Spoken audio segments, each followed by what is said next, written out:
The Brad Treliving era has begun in Toronto. The Leafs making a few splashes within the first couple of days of free agency, but are they a better team? We'll discuss all that and more coming up on the Locked On Leafs podcast, part of the Locked On Podcast Network. It's your team every day. You're Locked On Maple Leafs, your daily podcast on the Toronto Maple Leafs, part of the Locked On Podcast Network. Your team every day.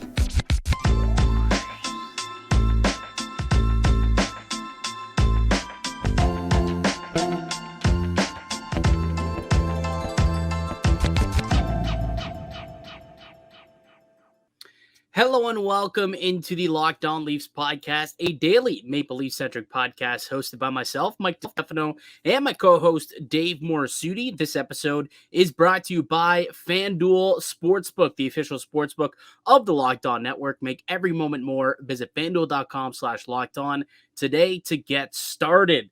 Boy, we've been locked in on free agency over the course of the last 48 hours, and early on, Dave, it didn't seem like the Maple Leafs were doing a whole heck of a lot. That all changed Saturday evening when we heard that John Klingberg was going to be signing a contract with the Toronto Maple Leafs. And then day two of free agency, a couple of big-time splashes from Brad Treliving. He brings in not only Tyler Bertuzzi, but also Max Domi, which has become official about 30 minutes prior to us sitting down to record this here. A big first couple of days in free agency for the Maple Leafs and Brad Treliving. Definitely bringing in some size, some toughness to this roster, Dave. Yeah, some as Mike DiStefano likes to call it, piss and vinegar, but this is more vinegar, like times like a million. Yeah. Well, Ryan Reaves also was like the first guy who they brought in, who I failed to mention, but that was like the only signing up until I think Klingberg didn't come in until around like 6 or 7 p.m. Like the trade frenzy or the free agent frenzy was already done, gone and over with, and that kind of slipped in later on in the evening, and it was like, oh, okay, the Maple Leafs phones do work today. Well, it's not the only thing that wasn't working on Saturday. If you were among the many in the industry that did not have a working Twitter account, thanks to Mr. Elon Musk, that might have been the toughest day of work for me to try to figure out all these new, like, this is how much we rely on Twitter, and this is why I hate that. We actually resorted back to using emails to get stuff done. But yeah, it was funny because the Klingberg news came in at around what? You said 6 o'clock, about 5-6 o'clock, I think. Around there. Yeah. And it just seemed like out of nowhere that one happened because of everything that happened beforehand. But yeah, it was such a weird day because of Twitter being down and a lot of Leafs fans just being very upset because nothing was happening other than Ryan Reaves, and they're just like, okay. Well, not only that, you saw everybody leaving, like Ryan O'Reilly leaves, Luke Shen leaves, Noel Chari leaves. Like, you just saw everybody signing contracts everywhere else, and we'll get to those guys in a little bit where they ended up and whatnot. But it just was funny because Leafs fans are sitting there and they're thinking to themselves, we would have signed Ryan O'Reilly to that contract. We would have signed Noel Chari to that contract.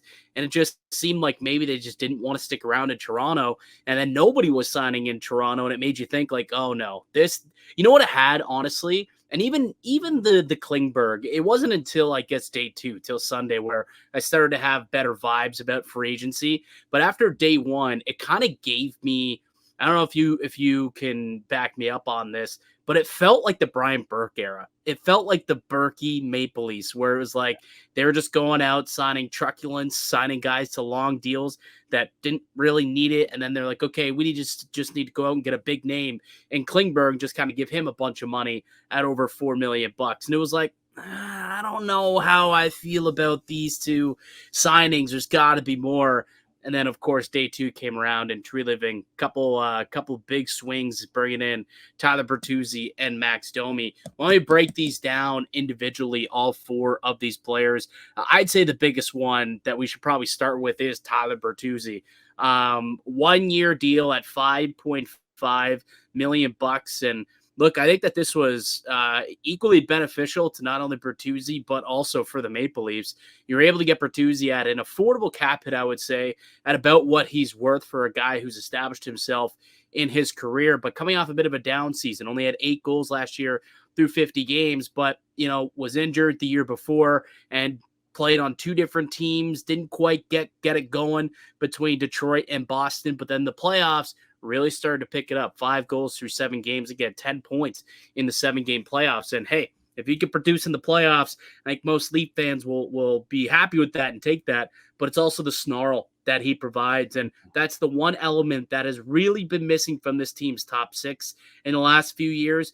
Bunting kind of brought that a little bit. He was more of a chirp artist than he was a guy with snarl.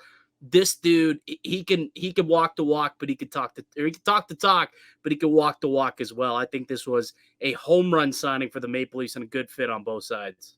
Yeah, like the 2 things I thought about here, like I was watching some of the clips of like that, the Bertuzzi antics, they like to call it. It's the subtleness. Take a guy's stick when he's not looking, kind of pull on a guy or like hit him. It's just being a jerk, really, and doing it in a way that you're not drawing as much attention to yourself. Like Michael Bunting would draw attention every time he threw a hissy fit. Yes. Right. And the referees do not like that. And that's kind of where that reputation kind of developed for him. Bertuzzi's not like that. And then I saw the plays that he made in the playoffs. There was one goal that he set up where he was in front of the net, looked like he was going to shoot it, but decides to do like a reverse back and pass. I think it was Pasternak in front or something like that. And like it's things like that, making the better play, playing in those tough areas. And what about the Bertuzzi move that, the gamble that the Leafs took was that they didn't sign any top 6 forward on day one. So you're like, oh, what's left? And you see like there's Bertuzzi, there's Domi, and you heard that the Leafs were interested in both of them. So you wonder 2 things. One, can they get them at a decent price? Because now agents are like, well, who else are you going to sign? These are the only guys out there that you can really sign. Right. I give Brad Treliving credit because he didn't overpay, right? 5.5, that's a pretty decent deal, especially on a 1 year. Like, usually these guys want to get that long-term security. Bertuzzi does a smart thing and realize if I play my ass off in Toronto on 1 year, seeing what everybody else that plays in Toronto gets after a good year, I can get something even better. And he will still be in an age where he can get a long-term deal. So smart move by both teams, I think, because Treliving didn't get in on the frenzy where we saw some very ludicrous deals, and he still got the player that he wanted. I mean, Brad Treliving paid $1 million more and 2 years less than what Carolina paid for Michael Bunting to get Tyler Bertuzzi. An extra $1 million in cap. Tyler Bertuzzi is definitely worth a lot more than $1 million bucks. I would say. And I'm a Bunting guy. I'm a Bunting stan. Yeah. We all know that. If you've been following this podcast, or you followed me on Leafs Lunch, you know that I'm a big Michael Bunting fan. I like what he was able to do, but that guy wasn't worth $4.5 million. I said this publicly many times. Tyler Bertuzzi, though, he is worth $5.5 million bucks. And he's still at an age where he's in his prime, only 28 years old, won't be 29 until February, 6'1", 200 pounds. So he's got nice size. And you just look what he was able to do 2 years ago. I know this past season, not great, only 8 points or 8 goals, 30 points, split between Detroit and Boston. But after the trade deadline, when he went to Boston, when he was playing with good players, Detroit, they stunk. But with Boston, 16 points in 21 games through the regular season, and then 10 points in 7 playoff games. But you just fast forward 1 year prior, he had a 30-goal season with the Detroit Red Wings. 30 goals in 68 games. Before that, 5 goals in 9 games. Tough season for him, but still 5 goals in 9 games is a big time goal scoring year. I guess we just think of, per goal basis, very small sample size. And then back-to-back years, he hit 21 and 21 in 73 and 71 games respectively. So you're thinking this guy should be able to give you 25 to 30 goals if he can stay healthy. I think health is also a factor for Tyler Bertuzzi, of course. There is always going to be kind of that concern with him. There's been a couple injuries throughout his career. But if he can remain healthy, I mean, that is a big-time addition to this team's top 6, whether it's on a line with Matthews or it's on a line with Tavares, however they want to split him up, whichever, line they decide to put him on, he's going to produce. He's going to be gritty. He's going to go into the dirty areas, go to the corners. He can score goals. He can set you up for some goals as well. I think we have the Jay Fresh what do they call these? The player cards, I think he calls them. Yeah, so this was one by Jay Fresh that he put out there. And you look offensively, he's in the 94th percentile in terms of creating even strength offense, 80th percentile in terms of primary assists. So if he's going to be passing the puck to one of Nylander or Tavares or Matthews, I mean, I think that that's going to be a good match for him to be on, because there's players, unlike when he was in Detroit, there's players on this team that can finish for him, and those numbers should definitely go up. So I think that Tyler Bertuzzi is certainly a tremendous addition for Brad Treliving at a pretty good rate too, at $5.5 million. Yeah, I think there's the obvious concerns of whether he can be a good enough defensive player, but I don't think the Leafs really matters too much. Depending on, especially if he's going to play with a Marner who's just up for the Selke this year.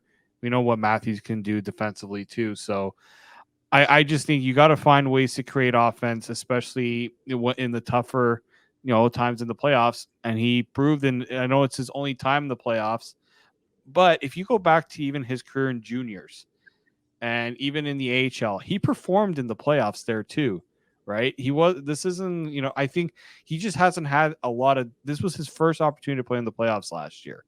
And I think he was arguably among Boston's better forwards in that first round series.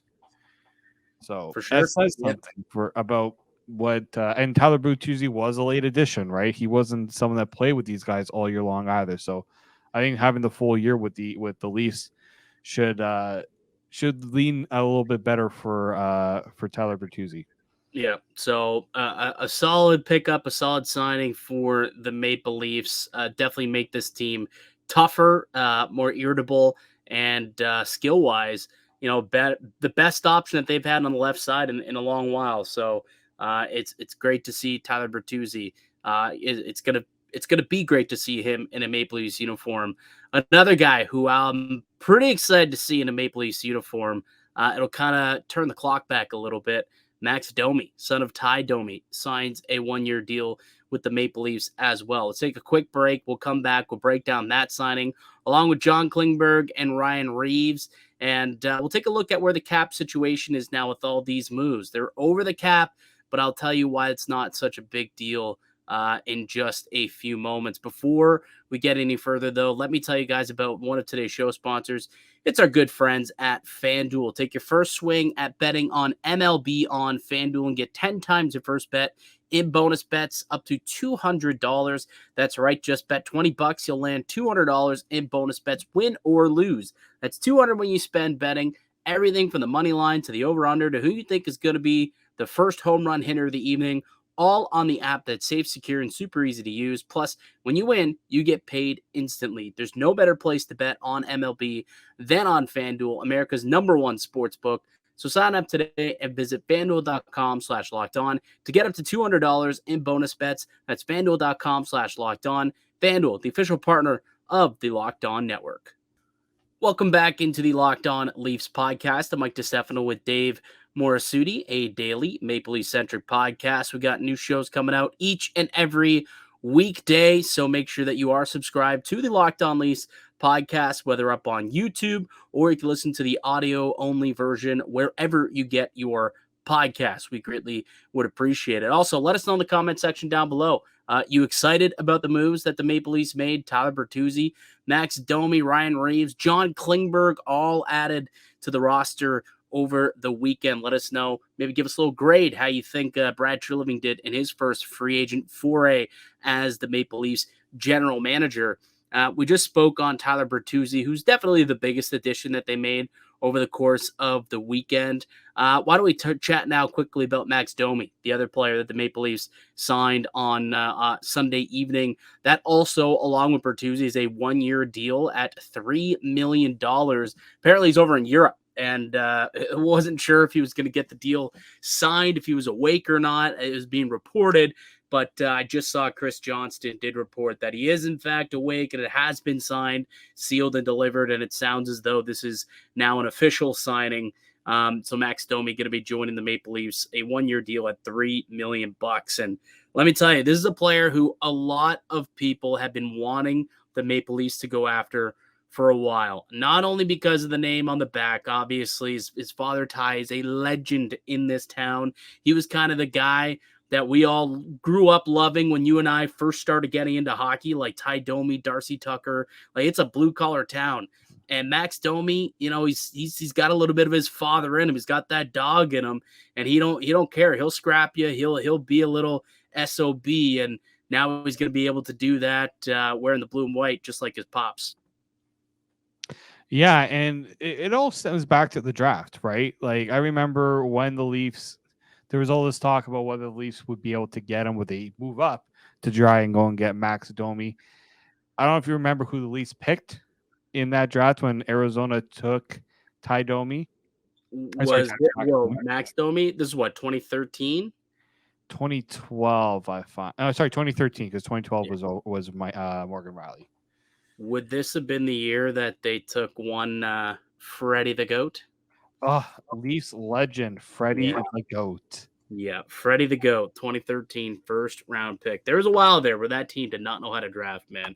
Nope. Freddie the Goat, Stu Percy, Tyler Bertuzzi. Oh, man. But hey, they figured it out. They've got ended up making some decent draft picks the following season. Nylander, then Marner, then Matthews, and now they got something cooking. But it doesn't matter. Years later, Max Domi ends up being a Maple Leaf in the middle of his prime anyway. Yeah, and funny enough, I mentioned this when we were talking. Brad Treliving was the AGM when the Coyotes made that selection, so he knows Domi quite well.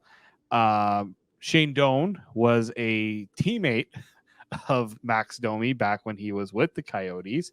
And if I'm not mistaken, Mitch Marner and Max Domi played together on the London Knights. Certainly did. I believe they won a championship together with the London Knights. Nah, actually, maybe not. They could have. Was that 12-13? They could have won a championship. 2016 was the year that they won the title. Okay, then no, it was the year afterwards that they ended up winning the title with Tkachuk. Yeah, Domi had already been drafted at that point. He was a very good junior player for London. I remember that. That's part of the reason why he went in the top 15 when he was selected by Arizona. Yeah, he had his final year junior, 102 points, 32 goals, 102 points. His best year in the NHL. And this is the year that a lot of people look on and are saying, if he can get back to that, the Maple Leafs certainly will get a steal at $3 million. Because you remember that one year when he was in Montreal, 18-19, 82 game season, was able to play the whole 82 games, which has not been the case over the last few seasons. There have been some injuries that have been kind of, although he did play 80 games last year. But anyways, 28 goals, 72 points. That's his career high, 28 goals and 72 points. He doesn't need to do that at $3 million. But if he can put up like Michael Bunting numbers at, let's say 20-ish goals, like, 18 to 20 goals and 55-ish points, that's well worth $3 million when you also include the intangibles that he's going to bring in terms of being a tough SOB to play against. Well, essentially do what you did last year for Chicago and Dallas, right? He had 20 goals. He had, 56 points? He had 49 points in 60 games with Chicago in an elevator role. Obviously, he was playing with, Patrick Kane and whatnot. But that just goes to show that if he's playing with good players, there's a good chance that he's going to produce. So if he's playing, and it's going to be interesting to see where they slot Max Domi. Like, where do you see Domi being best suited in this lineup? Like, I've seen a lot of people now that everyone's they've got a few signings, you can kind of see what a skeleton roster could look like. You've seen a lot of people putting out their projected lineups, and I see a lot of them putting in Max Domi as like this team's third line center. I'm not sure if I see Domi as a 3C. I do see him more so as a winger, in my opinion. I don't know. What's your thoughts on that? I never really view. I know Domi did at one point play center in his career, and I guess he must have done. I don't know if he did it while he was in. So they tried in Montreal, it didn't work, so they flipped into the wing. They tried it again once he left Montreal and went to Columbus, and they flipped him to the wing. So like Yeah. it really it just has not worked his entire time he's been in the NHL. So why people think all of a sudden he can be a shutdown centerman as a third line guy, I'm not quite buying it. I know so many people want to see a lot more offense from that 3C hole than David Kampf, but I just don't know if Max Domi's going to end up being that guy. I think he's better utilized on the wings, and that's where he's most comfortable and going to be most productive. Yeah, I think that's the better place to put him. And I just don't see him as a centerman either, just because of he's not terrible at faceoffs the last few years, but it's not something you want him to do. Like when he was in Chicago, he was purely a centerman, just based on the numbers I'm looking at here, and he wasn't bad at it, but not good enough where I say. I mean, look, and Shelton Keefe might end up doing this, but I think if you want that left wing, and then if let's say you need to move guys around, then you can give Domi a chance at center. The option is good to have, but that shouldn't be the primary option, in my opinion. Yeah, I think you're right. I mean, Max Domi, it's versatility. You know what Max Domi kind of is in terms of being the Swiss Army knife for Sheldon Keefe. Essentially, they're not the same player, obviously, but he can kind of do well. All right, not technically, but like in a way that Alex Kerfoot was a guy who he could put up and down the lineup. He could play center. He could play the wing. Kerfoot obviously was a lot more responsible defensively than what Max Domi is, but he can be a guy who can play up and down your lineup and both at wing and center. So he has that type of versatility. Just the defensive game isn't quite there. And you could look at the card if you're watching here on YouTube from J Fresh Hockey. 1%, first percentile in terms of even strength defense. So, he's not a very good defensive player. So to suggest that he could play a third line checking role, for me, I just don't see it. I don't buy it. And that also to make him, responsible to play down the middle. Again, just not quite seeing that happening. But you put him on the wing, I think you'll see a lot more production out of this guy. 82nd percentile in terms of even strength offense over the course of the last 3 years. And again, look at that assist rate per 60. Primary assist 95%. So he's a good playmaker. And if he can play in this team's top 6, alongside one of Matthews, Tavares, Nylander, or Marner, or maybe he ends up on a line with Bertuzzi perhaps, but either way, if he ends up in this team's top 6, there's guys who can finish, and you'll see that production kind of come through with Max Domi along with those intangibles. Yeah, I that's where I just don't know. We won't know obviously until we see what Sheldon Keefe does, but I just don't think center is where they peg him right away, and maybe that's what changes when you hear them talk about it, but this just screams he's going to play on the wing. And I wish I knew where he played in Dallas. I feel like he was a winger. He was on the wing, yeah. I think he was off the wing when he was in Dallas, but I mean, he was also productive in Dallas too. That's the other thing that people, when you're looking at the offense, 13 points in 19 games, and that was a good Dallas team. That's playoffs. You're looking at playoffs. That's in the playoffs. Exactly. So, again, production in the playoffs seems to be the name of the game for both Tyler Bertuzzi and Max Domi, and that's kind of what the Maple Leafs have lacked over the last few years. And they also bring that edge, that jam that the Maple Leafs have lacked also playing in the playoffs. So a couple of solid signings for this team. If you look at Max Domi as a middle 6 guy, I suppose, either a third line or second line winger, I guess depending on how much responsibility you want to give to Matthew Nyes right away. Tyler Bertuzzi, firmly a top 6 winger, could be a top line guy for the team. They certainly bolstered the left side, which is very bleak when we woke up Sunday. Now all of a sudden a little bit stronger throughout on that left side of the ice at the forward position for the Maple Leafs. They bolstered the blue line as well. John Klingberg was given a contract, another 1-year prove-it deal for a guy who had a down season last year. Just 1 year, $4.15 million AAV. What do you make of this signing here, Dave? It seems to be somewhat of a polarizing one, in where a lot of people either like it and a lot of people not big fans. Where do you sit?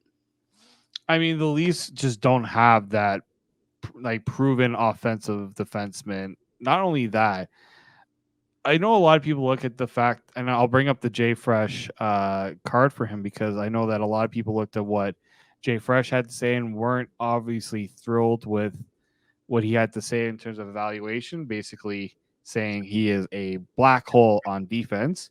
No, Which is not a fair. black hole. Not a black hole. Let's put this into proper perspective.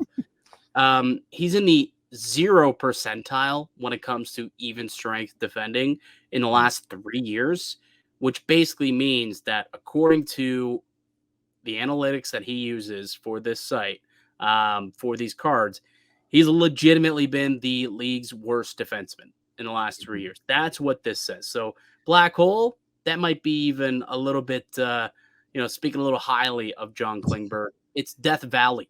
It's Death Valley on the blue line when that guy's out there. Again, I think last season was tough for him in Anaheim. Like he's trying to do exactly what he did last year. He signed a 1-year deal, took the money at $7 million, and basically said, "All right, I'm going to bet on myself. Hopefully, I can have a good season and cash in next year." It didn't happen. He had an awful year with the Anaheim Ducks. Ended up, what was he, a -28 when he got traded by the Anaheim Ducks to the Minnesota Wild at the deadline. Only went for like a 4th round pick, so they didn't really even get anything out of him either. And then all of a sudden, went to Minnesota. His offense ticked up a little bit. Ended up with 9 points in 17 games in the regular season at the deadline, 4 points in 4 games in the playoffs for Minnesota. But look, Dave, this is a guy who, early in his career was known as one of the top elite offensive defensemen in the NHL. Like he's a guy who was in the 40 to 50 point range every single season, topped out at 67 points one year back in 2017, 2018. And he was a was he a plus 10 that year? He's gone to the Stanley Cup final. It was only 3-4 years ago, 2020. They made it to the Cup final. He had 21 points in 26 games. So yeah, the offense is there, and I expect John Klingberg to take advantage of the opportunity to create offense here. Not something that we've seen from the Maple Leafs blue line in a while, I guess.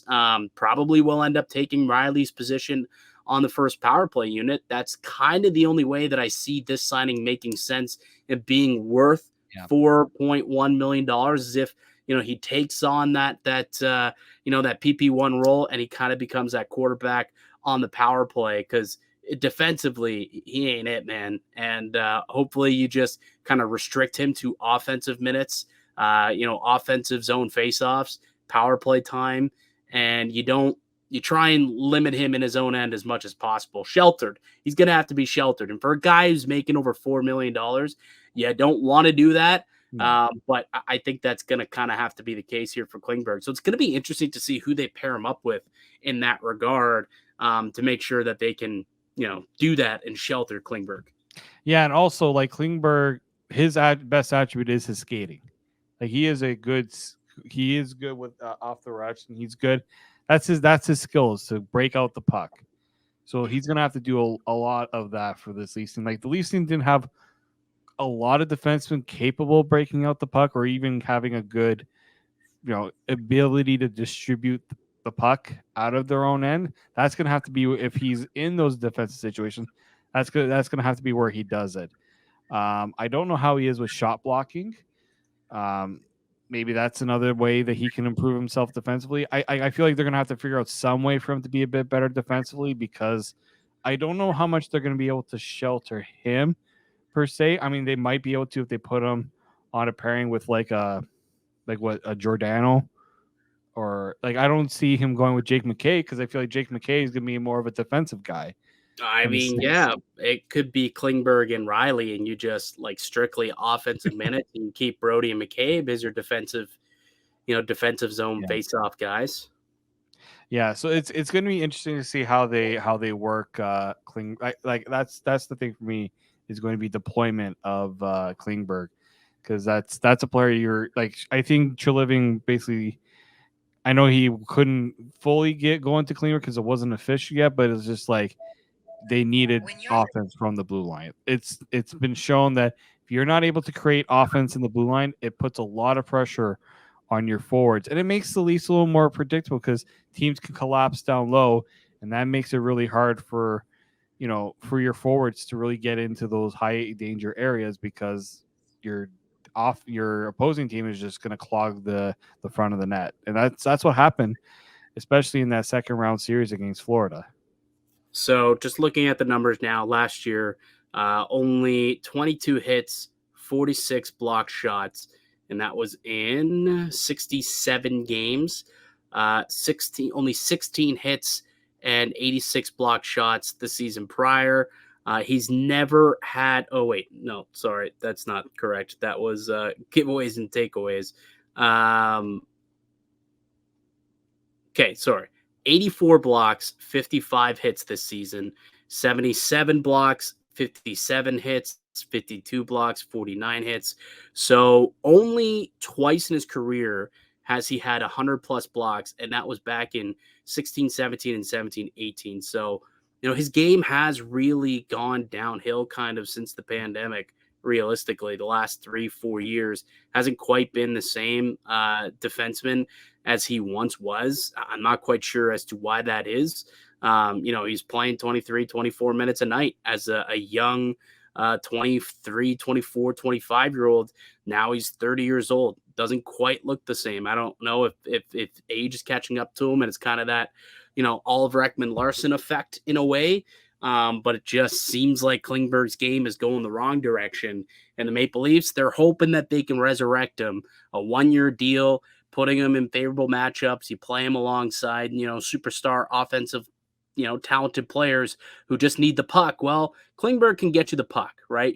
That's it. He's pretty much just a puck moving defenseman.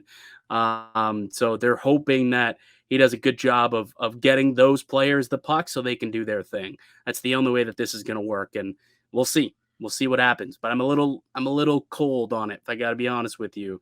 I don't love the deal, but I'm optimistic, and we'll see. I would have liked it more in the $3 million range than I do at 4.1. But beggars can't be choosers, and we'll see how it turns out. Okay, really quickly, Ryan Reaves ends up signing as well. This is the first signing of the day. It's a 3-year deal, $1.35 million annually. Your thoughts on Big Bad Reaver? I mean, 3 years is ludicrous. I'm sorry. I don't know how you give a 36-year-old a 3-year deal. I guess it's basically this is going to be his final contract in the league. You would think a 1-year deal could have been his final contract too. Like, the dude's 37 years old. He's gonna be 40 when this thing's done. Yeah. So I that was a tough one. The 1.3 million. It just seems like you saw what other guys who bring the physicality like Ryan Reaves got in free agency. Like, you saw what Garner Hathaway got in Philly. I think it was 2.75 or something like that. It was 2.35, a little less. 2.35. Achari I wanted Achari back, and he got $2 million over 3 years.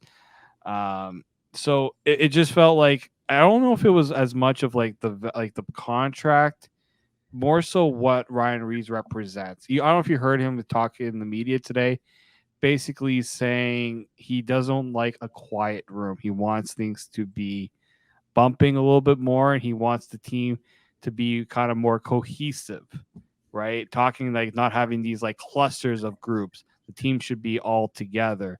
And I feel like that's something that Treliving, when he says it's the locker room that feels like that's going to be the biggest shakeup that Ryan Reaves will bring, I think that's something that the Leafs have been wanting to do it just seems like something the Leafs want to address. Now, do you spend $1.3 million to do that? No, you don't. You spend a lot less than that. So here's my question. Here's my question to kind of respond to that. I know it's not what you're saying. That's what, is kind of being echoed by the Maple Leafs. Yeah, but you're going to tell me that Luke Shen and Ryan O'Reilly didn't try and do that last year when they came in? What could Reaves do differently than those guys didn't do, who are known as being high-quality leaders in locker rooms? I think Ryan Reaves, I've followed a lot of things he's done and said, he is a different personality than a Luke Shen and a Ryan O'Reilly, in my opinion. He is more outgoing than Luke. Luke Shen's a good leader. Ryan O'Reilly is a good leader. but the personalities they have is totally different than Ryan Reaves, just based on what I know from watching him, right? And like, is that the reason why you go out and sign him? Personally, no, but they felt like there was a character thing that needed to be addressed and that he can help in some way. But again, 1.3 is not what I would spend for that, right? No, I'm and spending definitely not 3 years also. Like No. even if they want to bury this contract, they're going to be stuck with a like 200,000 extra on top of it. I think is their correct number. Even if they tried to bury it, they can't. Like they're going to have to pay some money on top of that if like 2 years from now the guy seriously can't play hockey, and they're going to have to bury the contract to try and trade him away, I suppose. But that's the only thing. I think if it was a 1-year deal, much like the other ones, I think, okay, whatever, it is what it is. But at 3 years, it's like, oh, geez, they're going to have to get themselves out of this contract at some point. I mean, there's a reason why Ryan Reaves has been traded a bunch of times. I think teams realize, oh, this will be great to have. And then all of a sudden it's there, but they're not winning with him on the ice. And it's like, oh, maybe not. Yeah. Let's move on to this guy, to somebody else who believes that Ryan Reaves can solve the problems that a lot of teams have, because he's been on a lot of different teams, man, in the last 5-6 years. But I don't think he's in very high demand by all these teams. They seem to move on from him pretty quickly. But who knows? Who knows? We'll see what ends up happening with Ryan Reaves as well. I won't discredit the guy. I think he's a terrific dude. Like I in terms of being a personality, 100%. Will he keep the flies off of the big boys? That I'm still, it remains to be seen, I suppose. There's one side of the argument that thinks absolutely people won't take liberties, and there's the other side of the argument that says, yeah, they probably still will, because it's been happening all around the NHL for many, many years, whether there's a tough guy or not on the roster. So We'll see what happens. That's going to be something that we'll have to watch. But I can tell you something. If Ryan Reaves isn't an everyday lineup player, which I don't know if he is, that's a lot of money that you're putting up in the press box for a team that's pretty up against the cap. So although everyone's uncle in the city of Toronto was super excited to sign a guy like Ryan Reaves, I don't know. We'll see what happens, man. I'm not as overly excited about that either. So safe to say, Dave, day one, I was like, not loving what's going on here. Day two got a lot better with the additions of Tyler Bertuzzi and Max Domi. And there's still a couple more months until we'll know exactly how this roster will end up shaping up.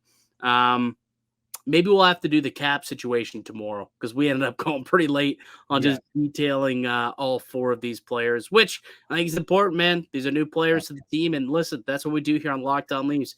We give you in-depth quality analysis daily on what's going on with the Maple Leafs. When they make four big acquisitions, signings, additions like that, we're going to go pretty in-depth on all of them. So we did. We gave you almost 40 minutes of content just talking about these four players alone. We'll talk about where the Leafs sit from a salary cap perspective on tomorrow's show. We'll also tell you where the former Maple Leafs ended up and who got the bag. The answer is all of them got the bag, even the former Maple Leafs and my guy, Pierre Engvall. I still can't believe it, dude. 7 years, a 7-year deal for Pierre Engvall was insane. Like, even I would thought that was absolutely insane. But good old Lou. We'll talk Lou about took the wrong pill that on free agency on day one. He took the wrong pill. I got a little horned up on a couple of contracts there on July 1. He was supposed to take the red cap and he took the blue cap. Anyways, we'll tell you all about where else the Maple Leafs landed and the former Leafs, that is, and the money that they ended up taking. And we'll fill you in on whatever else happens with the Maple Leafs in the next 24 hours. So be sure to subscribe so that you get notified when we do post tomorrow's episode. But that'll do it for us here today on the podcast. I'd like to thank you all for listening and supporting the show. Again, you can subscribe to the Locked On Leafs podcast wherever you get your podcasts. Also up on YouTube, and receive daily Leafs content. Follow myself on Twitter at Mickey_Canuck. Follow Dave at D_Morassutti. Follow the show as well at Locked On Leafs. We'll be back with another episode for y'all tomorrow. But until then, keep it locked right here on Locked On Leafs.